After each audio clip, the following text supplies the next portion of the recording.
وناري على الداسرة خوتي ترد بقوة على مرات المسؤول. السيدة طغاوها الفلوس، ما عندهاش الكبير. قالك اللي ما عنده كبير يشتيلو له كبير، ما عندك امك تخافي منها، ما عندك باك تخافي منه.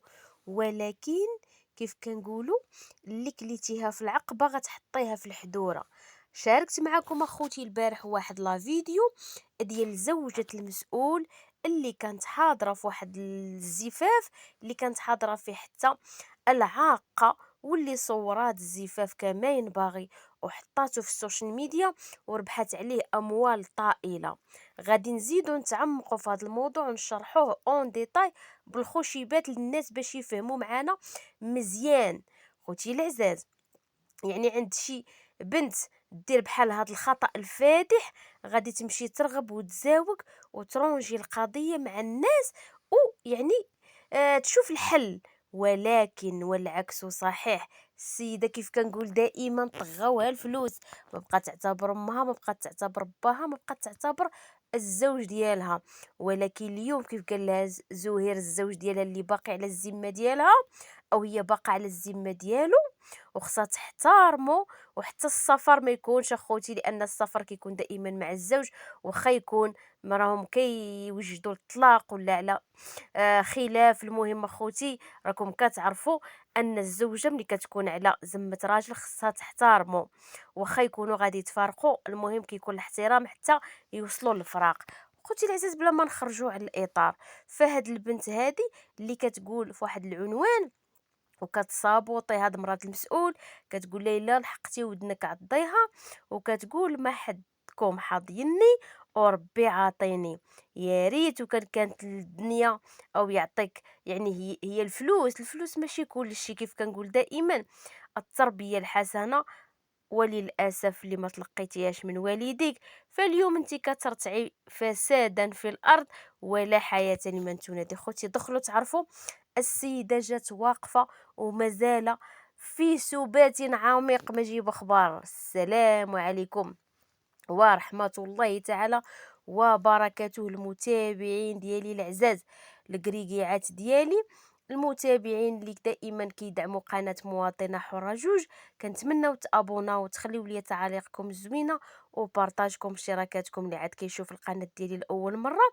والله يرحم لكم الوالدين ويفتح بيبان الخير في وجهكم ووجهنا كذلك. اخوتي ندوزو لصلب الموضوع. العاقة كتسارى كتشد الطياير وكتسافر، مع العلم انها على ذمة راجل كيف قلت، واللي مني بالا ما مسوقاش صوتها من راسها، ما عندهاش شي واحد اللي تخاف منه او تحترمه.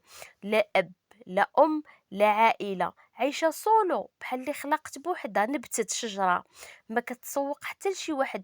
وهذا في حد ذاته يعني واحد لومون كتعاني منه، اللي هي كتبغي تبين لينا انها ولات اجي ولات كتعتمد على راسها في الكبيره والصغيره، وانها يعني مستقله ماديا وما خصها حتى شي واحد اللي يبرزطها في مخها. ولكن هنا العيب كله علاش؟ لان ملي كتكون واحد التربيه منذ الطفولة، ومنذ يعني اللي كيخلق البيبي او البنيته، ولا المهم في شي عائله، يعني كتكون التربيه المتتاليه، فكتكون دائما عندنا واحد الحس د المسؤوليه، وكيكون عندنا يعني واحد الاب كنخافوا منه، ولا واحد الام كنديروا لها اعتبار وكنخافوا كذلك. ماشي الخوف بمعنى الخوف نرجفوا ولا العصا، لا، الاحترام. الاحترام كيقول لك حريتك كتنتهي عند حريه الاخرين. فلهذا هاد السيده مسافره، مع العلم انها عندها مشكل مع الزوج، في حين انها تجلس يعني تصلح وترونجي مع الزوج ديالها وتشوف شنو غادي دير معاه، مع العلم ان كاين واحد البيبي اللي هو بدوره غادي يعاني مع هاد البنت اللي هي اصلا ما متربياش وما مربياش تا راسها. فكيفاش غادي تربي واحد البيبي اللي غادي يجي للمجتمع، في حين ان هي الحاجة الوحيدة اللي عندها في دماغها هي الضفران، العكار، المكياج، تلصق الشعر، الماكلة، السريط، المريط، النعاس.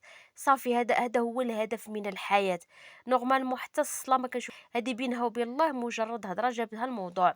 فلهذا خوتي كيف كنقول لكم دائما، هاد السيدة طاحت واقفة مع هاد السيده اللي هي مرات المسؤول اللي قلت لكم في لا فيديو ديال البارح، يعني خرجات السيده ودارت شكايه وغادي تجرجر العاقه في القضاء.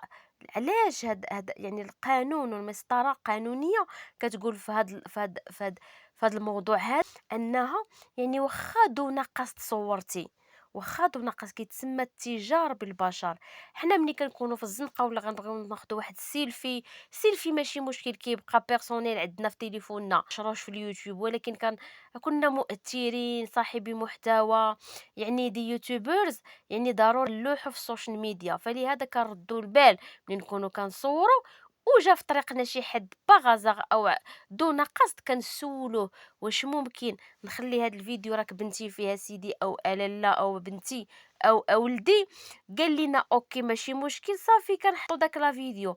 ولكن دون علم الانسان حتى تمر مده طويله ويلقى راسو في السوشيال ميديا بواحد الحركات بحال هاد السيده هادي اللي معروضه في حفل دون يعني خبر الزوج ديالها ما قالتهالوش، وغادا غير تنشط شويه مع صديقات ديالها في واحد الزفاف، حتى دازت مده خوتي حتى كتلقى راسها في السوشيال ميديا وكيتفاجئ الزوج ديالها في داك الموقف وفي داك التاريخ بالضبط ان الزوجه ديالو كتشطح في داك الزفاف.